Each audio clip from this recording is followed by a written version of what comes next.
This message is brought to you by Alliance Bible Church located in Mequon, Wisconsin. Our vision is to captivate generations with the satisfying gospel of Jesus Christ. For more information about Alliance Bible Church or other resources, please check out our website, myabc.church.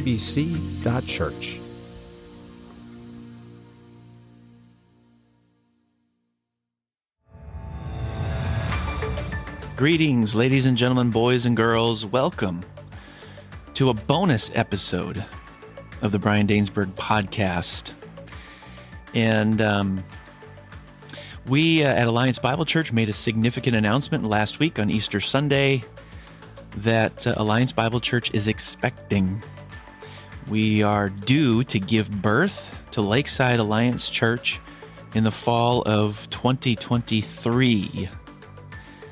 And I know that when we made that announcement, it was greeted with much enthusiasm and excitement, but there are also questions that people have about it, the who, what, when, where, why of this. And so we are just beginning to answer some of those questions, and I want to dive in right away by answering a question: why plant a church at all?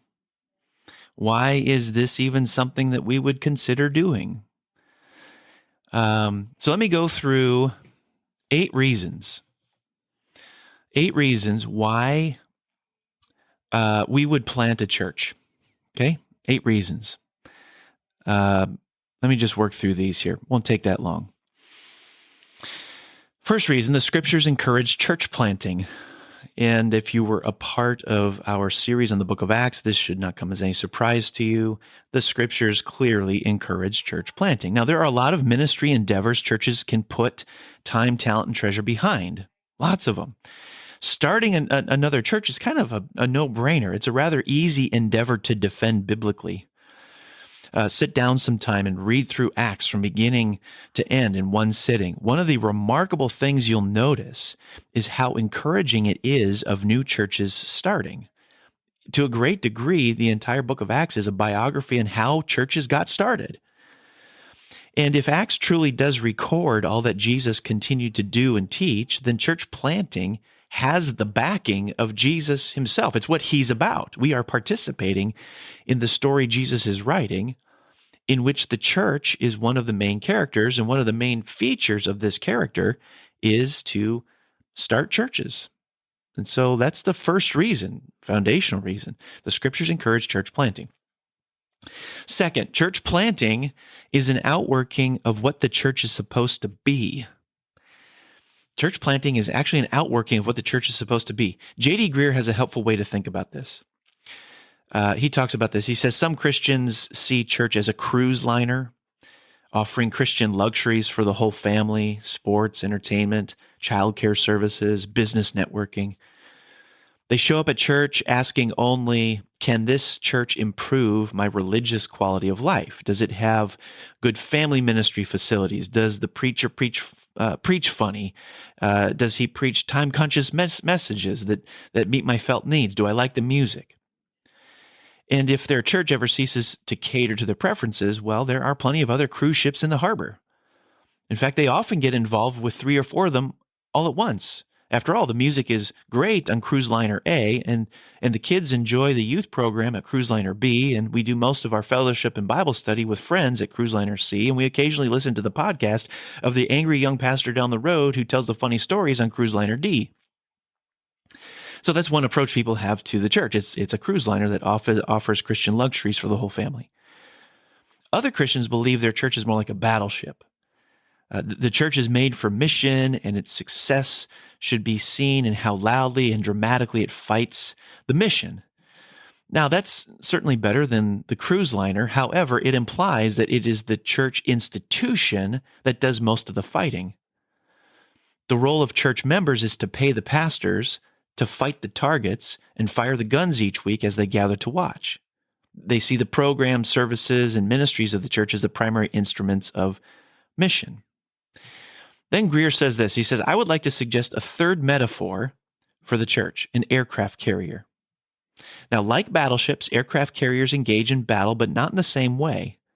Aircraft carriers equip planes to carry the battle elsewhere. Greer writes, my grandfather served on the USS Yorktown during World War II, and he explained to me that the last place an aircraft carrier ever wanted to find itself engaged in battle was on its own deck.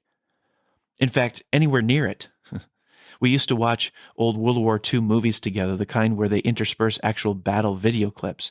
And my grandpa once paused a John Wayne movie to show where he was standing on the deck when a plane crashed on deck and broke in half. When you're on an aircraft carrier, he said, the goal is to keep the battle as far away from you as possible. You load up the planes to carry the battle to the enemy. Churches that want to prevail against the gates of hell must learn to see themselves like aircraft carriers, not like battleships, and certainly not like cruise liners. Members need to learn to share the gospel without the help of the pastor in the community and start ministries and Bible studies, even churches in places without them. Churches must become discipleship factories, sending agencies that equip their members to take the battle to the enemy. But, and this is important, to do this, we're going to need a new metric for success beyond size. We need to start celebrating not just how many people are coming in, but how many people are going out. It's time that we get excited about how many people we are losing. Seating capacity fuels an even more important metric, sending capacity. So I would say that the institutional church, Alliance Bible Church, is not a cruise liner that exists to offer people the requested spiritual or programmatic amenities. Alliance Bible Church is an aircraft carrier. We as individual Christians are fighter jets. ABC exists to assist in your spiritual maintenance. It exists to refuel you and arm you and to send you out. And yes, to send out people to start churches. And Jesus says the gates of hell will not prevail against the church. Keep in mind, gates are defensive barricades. They're not offensive weapons. So prevailing against the gates of hell does not mean keeping Satan out of our backyards, but plundering his kingdom. And church planting is an outworking of that. It's an outworking of what the church is supposed to be. Third, the need for churches is great. Now, I know some of you are numbers people. Let me give you some statistics in these next 2 points. The need for churches is great. So consider this. In the year 1900, there were 28 churches for every 10,000 Americans. By 2004, roughly 100 years later, that number had dropped to 11 churches for every 10,000 Americans. And that continues to decrease today. Studies show that in order to keep pace with population growth, we need to double the rate at which we're currently planting new churches. We would need to plant, and by we, I mean the gospel preaching world, would need to plant over 7,200 new churches every year just to keep pace with population growth. So the third reason we plant is the need for churches is great. Fourth reason we plant, starting new churches is our most effective evangelistic outreach. Here's some more numbers from those who've studied this sort of thing. They would confirm that the average new church gains 1/3 to 2/3 of its new members from the ranks of people who are not attending any church, while churches over 10 to 15 years of age gain 80 to 90% of new members by transfer from other congregations. In other words, new churches are 6 to 8 times more evangelistically effective than existing churches. Larry Kreider has shown that in the average church plant, it takes 3 people to produce 1 baptism. But at an existing church, it takes 95 people to produce 1 baptism.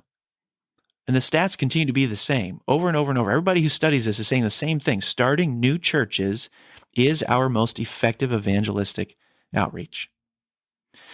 Fifth, communities need more churches than we think. No one gospel preaching church can reach everyone. Hopefully that's intuitive. There are hundreds of reasons for this. Hundreds of reasons, but we have to remember that the kingdom of God is bigger than any one local gospel preaching church. Cornerstone Church in Grafton is reaching people we can't or couldn't reach. Cedar Creek Community Church is reaching people Alliance Bible Church can't or couldn't reach. And you know what? Lakeside Alliance Church will reach people Alliance Bible Church can't or couldn't reach. There are hundreds of reasons for this. But it's true. Communities need more churches than we think they do.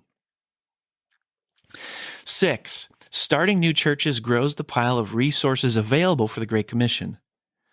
Now, a new church, and this will be true of Lakeside Alliance Church, a new church may need outside resources to get up and running. But the design, the plan, within a few years, it becomes a source of giving to other ministries. Tim Keller contends that church planting is the fastest way to grow the number of new givers to the work of ministry. I mean, think about it. Wouldn't it be great to add another Christian Missionary Alliance church contributing to the Great Commission Fund? Wouldn't it be great to add another church supporting the work of international missions? Well, starting new churches is the best way to do that. It grows the pile of resources available for the Great Commission. Number 7, stewardship of Alliance Bible Church. Now, we have somewhere between 1,200 and 1,500 people who call Alliance Bible Church their church home. This past Easter, the Lord sent us 1,100 people to worship with us. During the course of a month, that's how many people come through our doors on a Sunday morning. Roughly 1,200 people come through our doors on a Sunday morning. Now listen, the average church size in America today is 90 people. The Lord has given us, for some reason, a lot of people. And with people comes what? With people comes time, talent, and treasure. What are we doing with that time, talent, and treasure? For us not to start another church, in my view, for us not to start another church would be tantamount to hoarding what the Lord has given us. We simply can't afford not to. To whom much is given, much is required. Starting another gospel preaching church is a stewardship issue that we can't neglect. Just to put a story on this, in December, I traveled to Omaha, Nebraska to spend time with pastors of City Light Church. City Light Church was birthed out of Christ Community Church in Omaha in 2012. Today, City Light Church is a church of 3,000 people, but more than that, through them, they have planted 12 to 14 other churches. Some of those churches are now grandbabies. That is, churches City Light planted have now started planting. So they have an incredible track record of church planting. And I spent some time with the pastors of those various churches, and as they asked me to describe Alliance Bible Church to them, every one of them said to me, I wish I had that when we planted. I wish I had what you have when we planted. And in some instances, they said, you're overdue to deliver a new church. There's a stewardship issue here that we cannot ignore. We cannot hoard what the Lord has given us. It's just not acceptable. We are positioned perfectly to birth another gospel preaching church. And last, 8th, planting continues the family legacy. I love this reason. Think about this. How did Alliance Bible Church start? Does anybody know? Well, First Alliance Church in Milwaukee decided to plant a church in Mequon. Alliance Bible Church is a daughter church. It was started by another church. If you attend Alliance Bible Church, aren't you glad for that? Aren't you glad that in the late 70s, there were pastors, elders, and a congregation who had the courage to say, we can't afford not to start this church in Mequon, Wisconsin. Alliance Bible Church was born in 1978. And if you're grateful to God for Alliance Bible Church, I want you to imagine something. Imagine 44 years from now, it's the distance between 1978 and 2022. 44 years from now, the people of Lakeside Alliance Church, looking back to the year 2023 and saying, I'm grateful to God there were pastors, elders, and a congregation who had the courage to say, we can't afford not to start this church in Port Washington, Wisconsin. That would be a pretty cool story to hear. Now, to answer another question I know you're thinking about, I want to introduce you to the man that the Lord has confirmed to me, the elders of Alliance Bible Church, is the right man to become the first senior pastor of Lakeside Alliance Church, and we are enthusiastic about where this is going. So I want to welcome to the Brian Ainsberg podcast, Pastor John Vallier. Hey, thank you, Brian, so much for having me here. And really, I just want to express a heartfelt thank you for the careful process that you and the elders entered into, the thoughtfulness that you've given to this whole project. and really for the honor that it is to get to help spearhead this work. It's a real honor. It's been a great team effort. Obviously, it takes a lot of hands and minds and hearts to be involved with this and to go about it a certain way. And that's what's been neat is there's been a unity in how we've been approaching this, and further confirmation, I think, that we're on the right track. I know for you, John, there's a journey, there's a story behind this. And so why don't you just take a few minutes and tell the listeners about that journey, that story?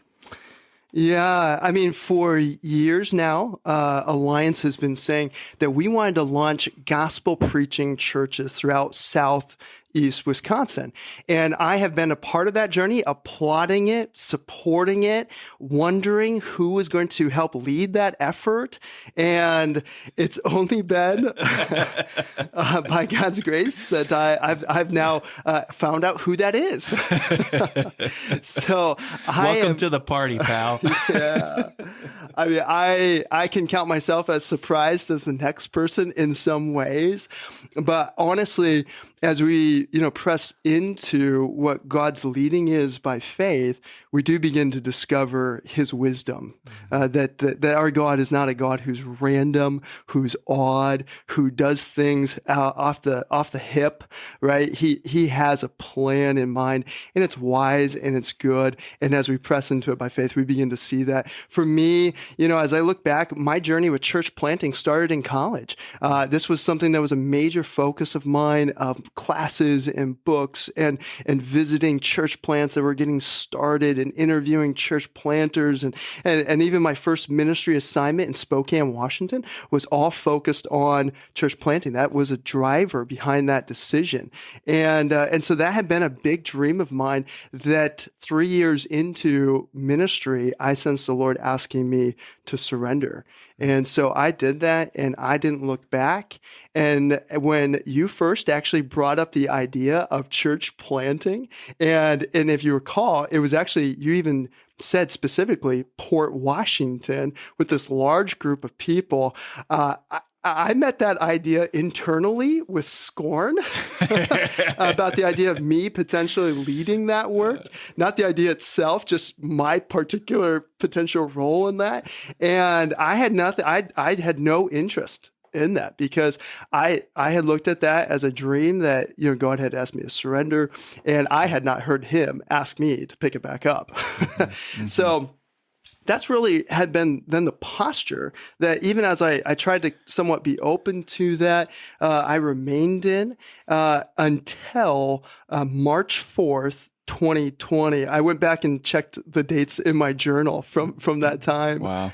And that was the day that God planted a verse and a phrase in a picture really on my mind that started this whole process, kicked it into high gear. And really what began from that moment on was a wrestling in my heart, looking for God's confirmation. Mm-hmm. I've learned over the years, it's not just about what God or what we wonder if God has sparked, in a particular vision with us, but looking really for his confirmation that our God's not a small God. If he wants to make something clear to us, he has all the power he needs to be able to make it clear to us. And so following that for months ahead, until November 29th, that was kind of the next really big marker on my journey. I had already seen how God had confirmed this through research, through other people, wise counsel, and so forth. But November 29th, 2020, God spoke to me really clearly and personally. He had been breaking our hearts for Port Washington and the northern Ozaukee area, but it was that morning he used a passage of scripture to give me clarity, confirmation from his word on this. And that's when I did an about face and came to you and looked to see if there was a convergence between what God was doing in my heart and where we were headed as a church still, because we had been through a pandemic. We had been through a lockdown. We had been through 1,001 questions and problems and possibilities. And yet here we were on the cusp of looking at planting, at looking at launching something new.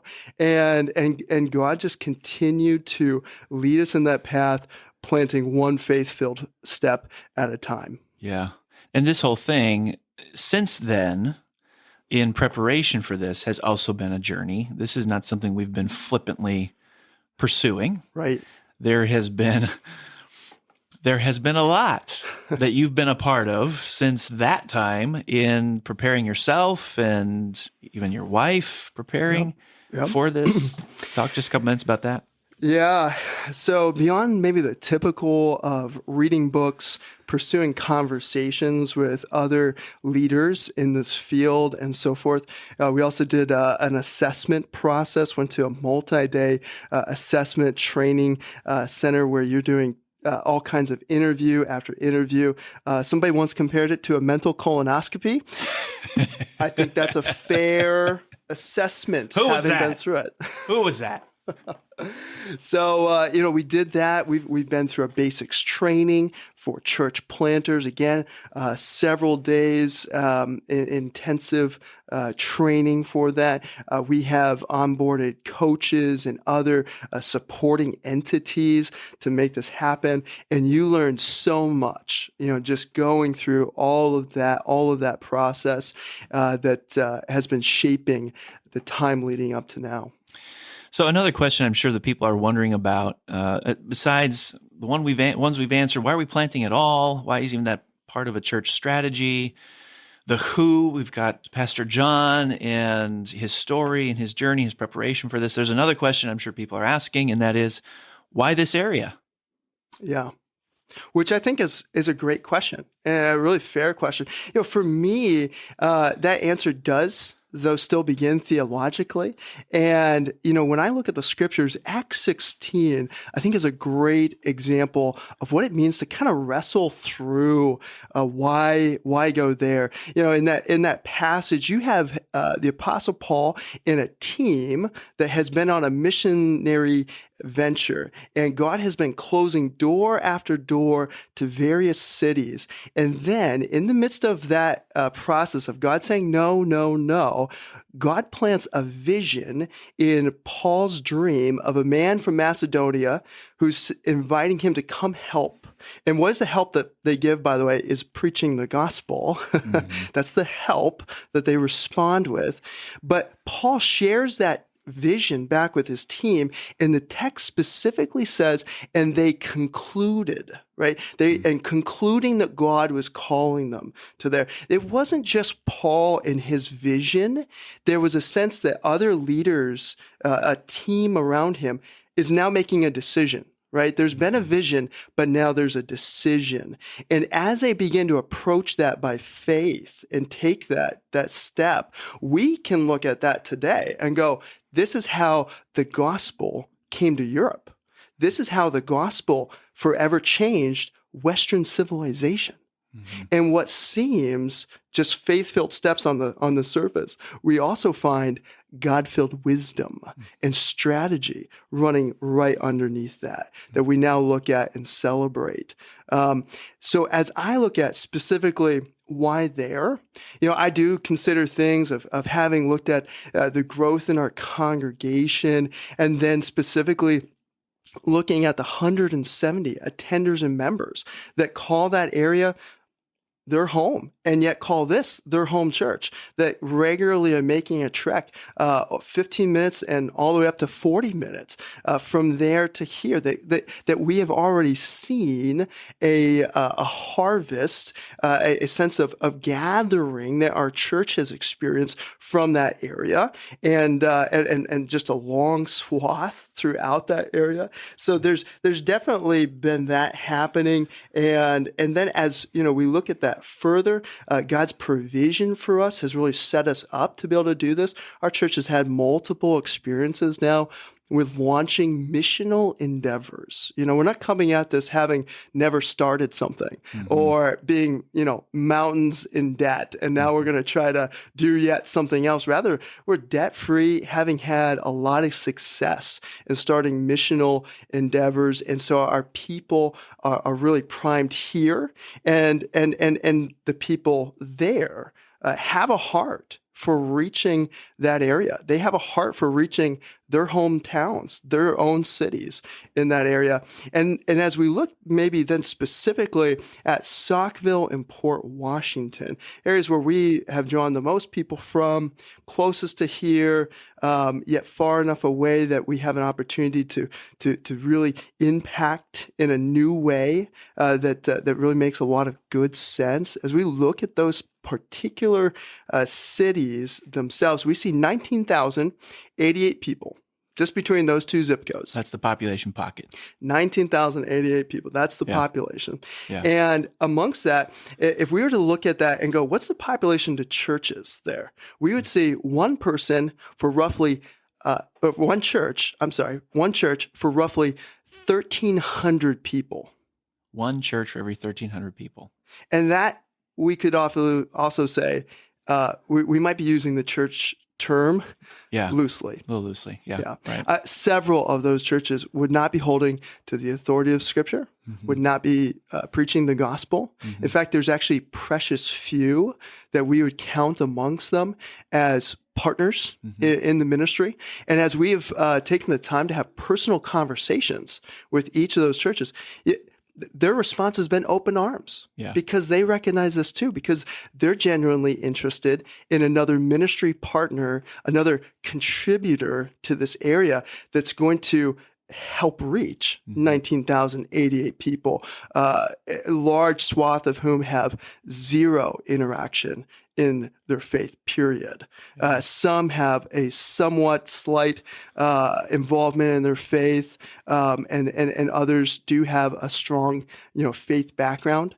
By and large, we've been working, by the way, on this, on creating our Lakeside Larry and our Lakeside Lucy. Who's the average person in Saukville, Port Washington area? And as you look at that and you start to go, this is a very homogenous area. This is a very traditional area. This is a middle class white family of mom, dad, one maybe two kid, kind of area. We're not over there primarily solving a physical need or a poverty need. We're solving a spiritual need and a spiritually impoverished group of people who genuinely would attest that they have little interest in spiritual things, little interest in spiritual development, and so forth. That's why we're going. Yeah. Well, I hopefully that answers some of the questions that you're thinking about. Keep in mind that in the weeks and months to come, we'll be answering more and more of those questions, the who, what, when, where, why, how type of questions. We're just getting started with that. You heard 3 questions today. Why plant at all? Why, who is going to be, leading the charge? You heard Pastor John's personal story and why that particular area. There are more details we look forward to providing for you in the weeks to come. For now, let me leave you with this reminder from Jesus's own mouth. Remember, on this rock, Jesus says, I will build my church, and the gates of hell will not prevail against it. Thanks for tuning into this bonus episode of the Brian Dainsberg Podcast, and we look forward to catching you here next time.